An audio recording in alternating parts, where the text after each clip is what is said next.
तो दोस्तों विजय थालापति की मूवी का जिन जिन लोगों को इंतज़ार था, अब उनका इंतज़ार होने वाला है ख़त्म। क्योंकि इस मूवी की रिलीज पर एक अपडेट और आई है जो मैं आपके सामने पेश करने वाला हूं। क्योंकि ये जो मूवी है काफ़ी दिनों से विवाद में फंसी हुई है। 9 जनवरी को ये मूवी सिनेमाघरों में रिलीज होनी थी, लेकिन कुछ विवादों के चलते कुछ सेंसर बोर्ड के यूएस सर्टिफिकेट ना देने पर ये मूवी रिलीज हो नहीं पाई, जिसकी वजह से जो केवीएन प्रोडक्शन है भाई साहब, उसको बहुत ज़्यादा लॉस हो चुका है। इस मूवी का जो बजट था लगभग 500 करोड़ रुपए का था भाई।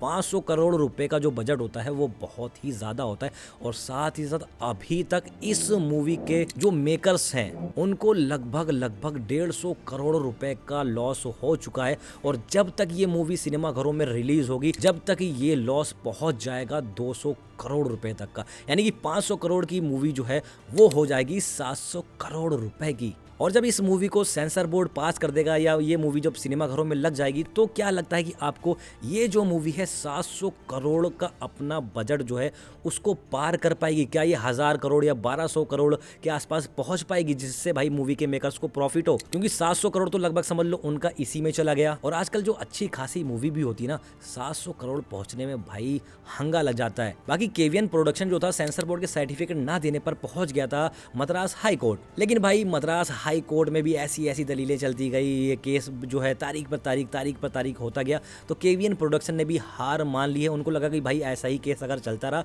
तो ये जो मूवी है ना कभी भी रिलीज नहीं हो पाएगी। तो उन्होंने क्या किया कि जो अपना केस है वो वापस ले लिया है। और साथ ही साथ जो सेंसर बोर्ड ने पहले इस मूवी के मेकर्स को बोला था कि भाई 16 कट हैं, इनको आप हटा दो, ये चीज़ें कर दो तो हम आपका यूए सर्टिफिकेट दे देंगे। लेकिन अब कुछ और कट पर इसे विवाद चल रहा था, तो अब सेंसर बोर्ड ने ये भी बोला है कि भाई ये भी कट आपको करने पड़ेंगे, उसी के बाद इस मूवी को यूए सर्टिफिकेट मिलेगा। तो प्रोडक्शन वालों ने बोला कि भाई चलो ठीक है, हम ये भी कर लेंगे, कोई दिक्कत वाली बात नहीं है। कम से कम हमारी मूवी तो रिलीज हो, जो हमारा पैसा फंसा हुआ है वो तो आए। और इस मूवी को लेकर विजय थालापति ने भी बोला था कि भाई खामा इस मूवी को विवादों में ले लिया गया है। इस मूवी में जो चीजें दिखाई गई हैं उससे लोगों को ज्यादा प्रॉब्लम नहीं है, या सेंसर बोर्ड को उससे ज्यादा प्रॉब्लम नहीं है।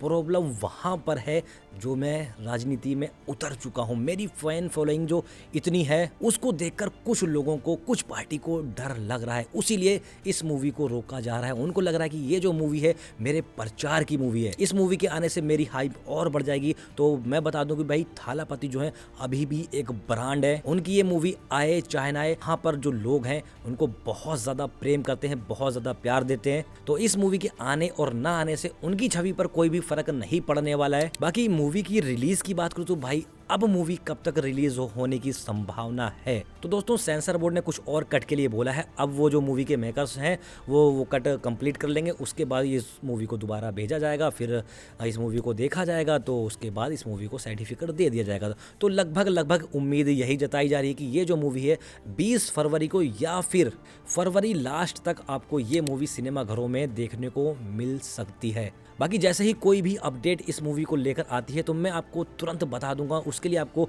हमारा चैनल सब्सक्राइब करना पड़ेगा। और आपकी क्या राय है कमेंट करके ज़रूर बताना कि थालापति की ये जो मूवी है क्यों रिलीज नहीं की जा रही। क्या इस मूवी में कुछ ऐसी चीज़ें दिखाई गई हैं जिसकी वजह से सेंसर बोर्ड इस मूवी को पास नहीं कर रहा है? और आपको क्या लगता है कि अगर ये मूवी रिलीज नहीं हुई तो थालापति विजय के ऊपर कितना असर पड़ने वाला है? क्या कोई असर देखने को मिलने वाला है या फिर कोई भी असर नहीं पड़ने वाला? हालांकि मूवी के मेकर्स को ज़रूर असर पड़ रहा है। बाकी अपनी राय कमेंट करके ज़रूर बताना और साथ ही साथ चैनल को सब्सक्राइब कर लेना न्यू अपडेट के लिए।